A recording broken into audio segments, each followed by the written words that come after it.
Hey guys, Jason Easley here.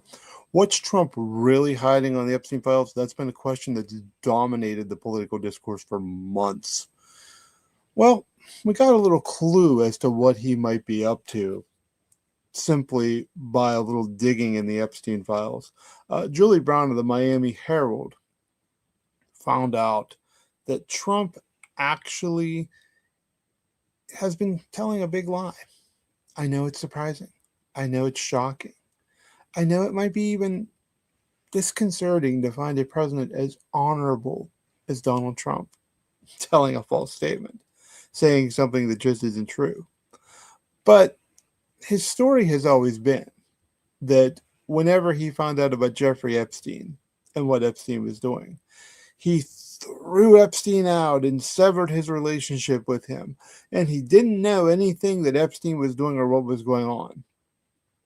Well, it turns out that wasn't true, close to true, accurate at all in the least, in any way, shape, or form. A complete pile of nonsense. Julie Brown of the Miami Herald reported as she was going through the Epstein files, she found something very interesting. Let's read it.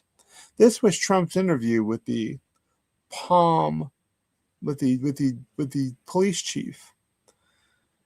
Back in 2006, the police chief recounted this in Florida with a 2019 FBI interview.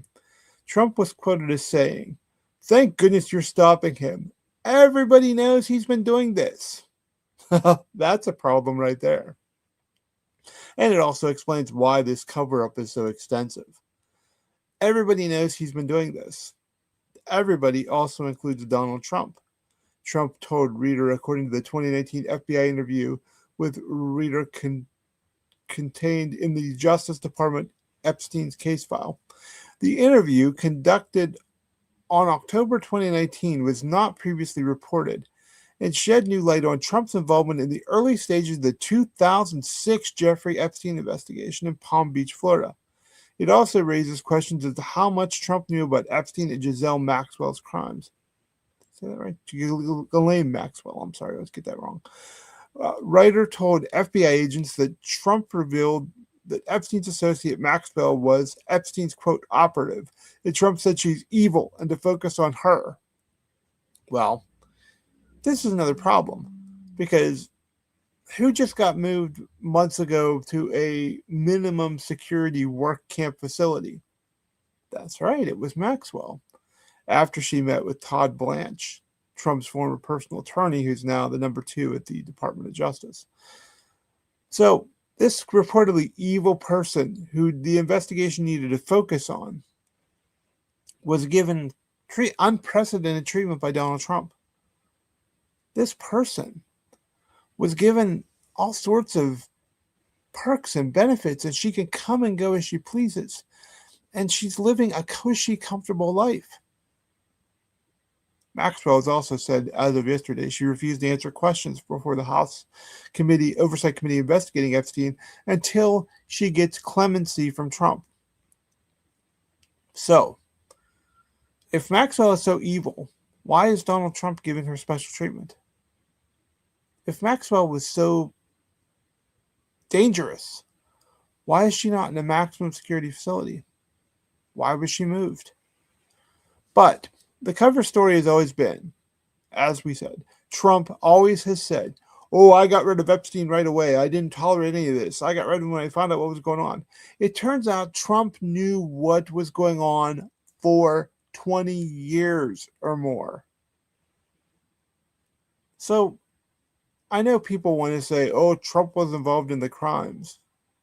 But there's no evidence that Trump was involved in the crimes. And even if he was, nothing would happen to him. The real story here is that Donald Trump has been covering up the crimes and withholding his knowledge of the crimes for decades. And I suspect that Donald Trump isn't the only one who's been doing this. This is why these elite, rich, and powerful people, and as people do the right thing here and dig more into not just the Epstein crimes and focus on Epstein, because I think this is what a lot of the elite wealthy people want. They want the focus to stay on Epstein and Epstein's heinous crimes. They don't want the focus to shift to them and the money. They don't want any of that.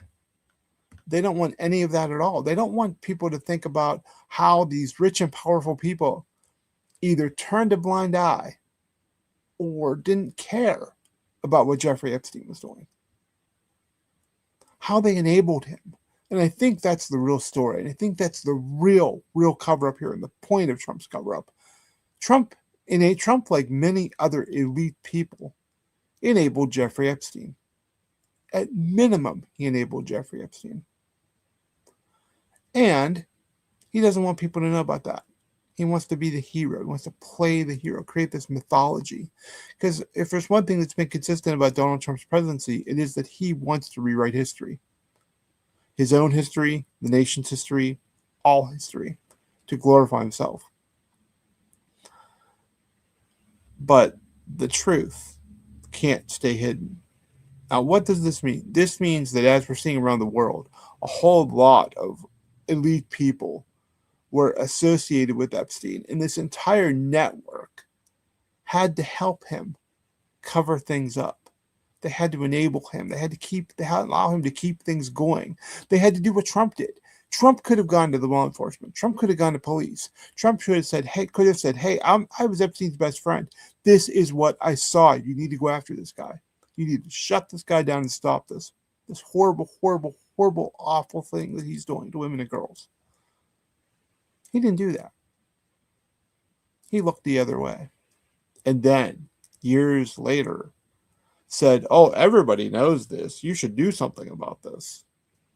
Well, the easiest way to put Jeffrey Epstein away would have been to stop him. Would have been for some of these rich elite people to stand up and say no. To go to law enforcement and demand that he be locked up. To demand that this stopped. And so the real crime here, whether it's an actual punishable criminal crime or not, is that so many people saw what Jeffrey Epstein was doing and did absolutely nothing in the name of money, in the name of access, in the name of whatever they got from Epstein that wasn't necessarily involved with his crimes. That's the real shame. And that shows what the elite in this world think they can get away with and why they think they're different than the rest of us and why this has to change. Hey, I'm Jason Easley. I write for Politicus USA. I write for The Daily with Sarah Jones, both available on Substack. Please like and subscribe. Like and subscribe to us on YouTube, Politicus USA, TikTok, Politicus USA,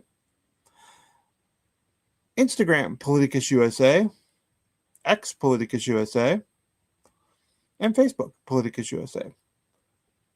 Until next time, this is Jason Easley saying, be strong and be well.